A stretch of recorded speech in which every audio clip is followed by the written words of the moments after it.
So I'm on fire today.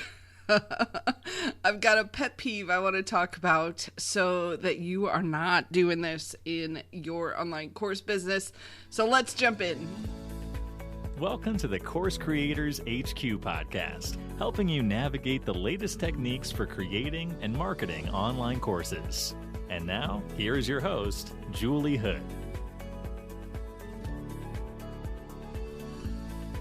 So have you noticed the latest trend is to send out an email or maybe post on social media and say, hey, I've got this big free thing that I want to give to you. So hit reply and say I'm in, or type the word blah, blah, blah in a comment below and I will send it to you. And it's one of my biggest pet peeves, I gotta be honest. It kind of drives me nuts.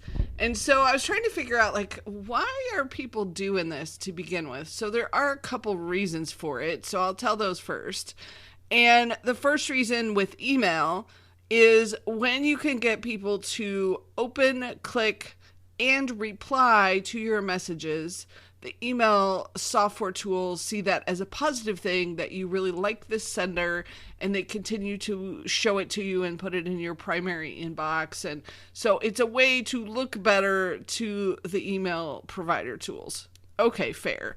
And then I think on social media, there's this persuasion topic that says if you can get people to do micro commitments, that they are more likely to continue to work with you. And so they're doing this commenting to get that micro commitment from you. But here's the big downside, and the thing that kind of drives me nuts. When I get these messages or when I see these posts on social media, I am interested right now. You have my attention. Don't add friction to giving me your thing. Because by the time you get back to me, let's say I replied, this happened to me the other day. There was somebody that had an audio training that they were going to give me that looked really interesting. By the time you hit reply and I send it to you and then you reply back to me and give me the link, by then I've completely forgot about what it was I was interested in. You have lost my attention. Same sort of thing on social. When someone says they're interested, make it easy, make it simple for them to get a hold of what it is you're doing. So that's my big pet peeve. And the reason I wanted to talk about this today is I think there's lots of places in our businesses where we can reduce the friction, where we can make it better for our audience, for our connections, and make it easier for them. And that I try to do is always my primary decision making, is where can I reduce the friction and make this easier for the people who are trying to connect with me and not make it tougher for them. So I put together a list of some things, and the first thing I should say is I have not mastered all these, so I know there are some that I still need to update and need to fix. So not standing on the mountaintop here, definitely in the trenches with y'all. And because I'm so interested in this, I'm really curious what some of the friction things that you see going on or that you're working against. So I'm going to do a Clubhouse room, and the link will be in the show notes at coursecreatorshq.com/107. I'll have the link to the Clubhouse room that's coming up so that we can talk about it. I'm really, really curious if this is just a me thing or if this bothers you guys too, or what other friction things you see getting in the way. So I went to go see what the definition is of friction. And it's anything that stops and slows forward motion. So once you get that momentum going of working with someone, they've come across you, they're impressed with what you're doing, keep that forward motion going.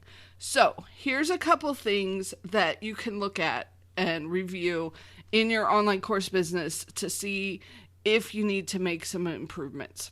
So the first one is for your students. How hard is it for them to log in and to get to the course that they've bought for you? And as much as I like Teachable, I will say I'm constantly having headaches with trying to log into Teachable for courses, and they're sending some kind of separate code, and I don't know, it's just one of those things that kind of frustrates me. So is your system easy or tough to log in? And you might not have any control over it, but just something to look at. The second one is, how hard is it to actually buy from you?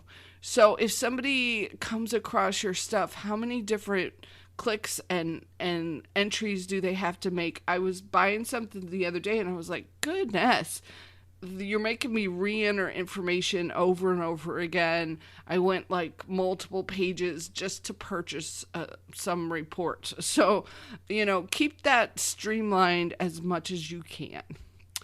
The third thing is, are there some ways to contact you? Now, I don't mean to be 100% open to where your phone is ringing at all hours of the day and night, but can people direct message you on a social media platform? Or can, like right now, and I'll probably keep it this way, people can hit reply to my email newsletters, and I get those messages so that I can follow up if there's something they have a question about. So, how easy is it for people to contact you? And if they want to find out more, I think this happens quite a bit on like a sales page where you're selling your courses. Is there a way for them to get questions answered and find out more from you? So maybe it's email, maybe it's, sometimes you can put a little messenger box, like a Facebook messenger box down in the corner of the pages so people can message you. So when you're doing a big launch, you want to be able to get people the answers before they lose interest. And this is a big one, and this is a tough one to keep right.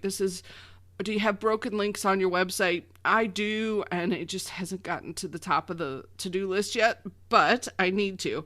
So go through, or have your assistant go through and just see, are things working or not working on your website? And then when you're selling a product, here's another idea, is do you have a place where you're answering questions that you get quite a bit about your product? So a lot of times I will see an FAQ at the bottom of a sales page where it has a list of questions and answers. So pay attention to those, because there's some really good questions in there. You could answer similar questions for your audience and your product. So make that a place where you're taking those questions that you get when people contacting you and putting them right there so they don't have to actually contact you. They can get the answers right where they are. The second thing is, and this is sort of related to when you're creating your course, do you have a workbook for them? Do you have cheat sheets for each of the lessons? Do you create checklists and templates?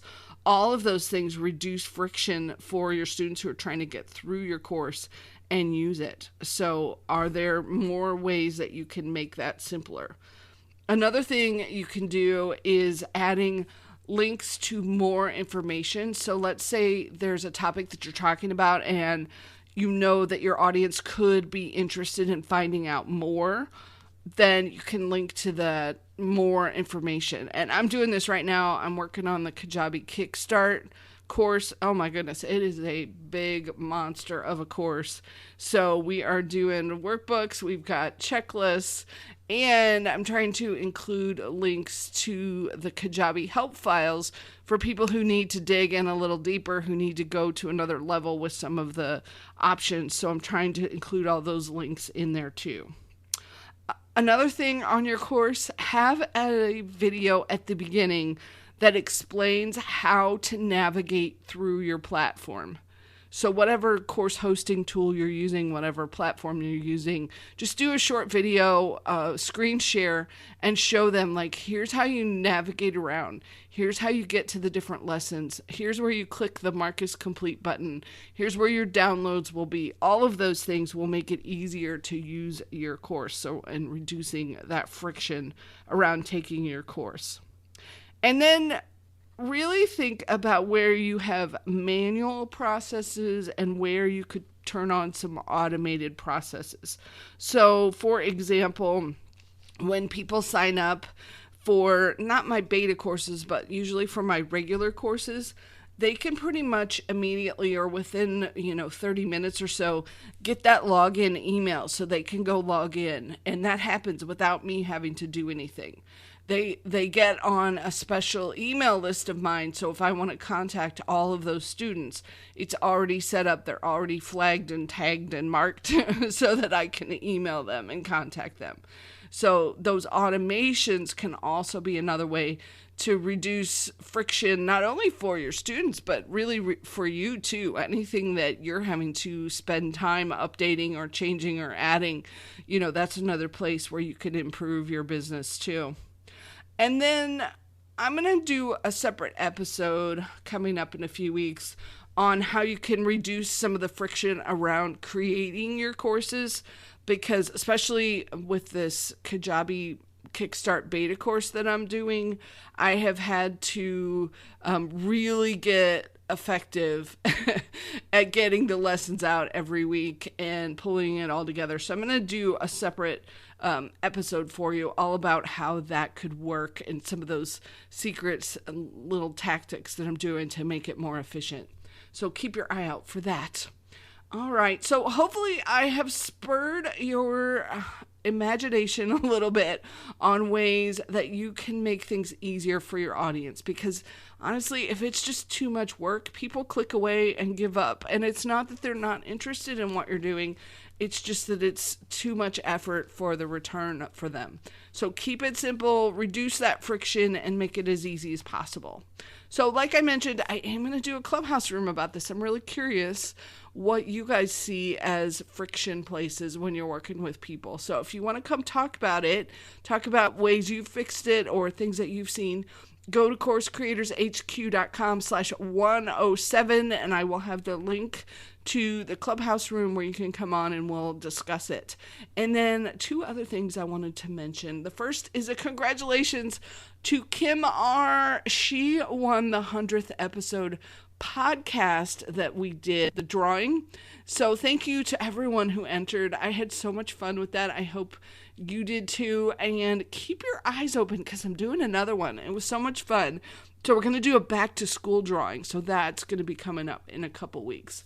And then I also wanted to do a big thank you to C. Marzella, who did an incredible review on Apple Podcasts for me. Hey, thanks so much. I know that was an extra thing that you added to your day to go do and leave me a review, and you just made my week. So thanks so much for leaving the review on the podcast. And I hope you enjoyed this episode and made you think a little bit as you're going through your stuff over the next week or so. You may come across something that you can change or update or improve on your online course business. So thanks for being here. Thanks for listening. And we'll catch you on the next episode or maybe in that Clubhouse room. Talk to you soon. Take care.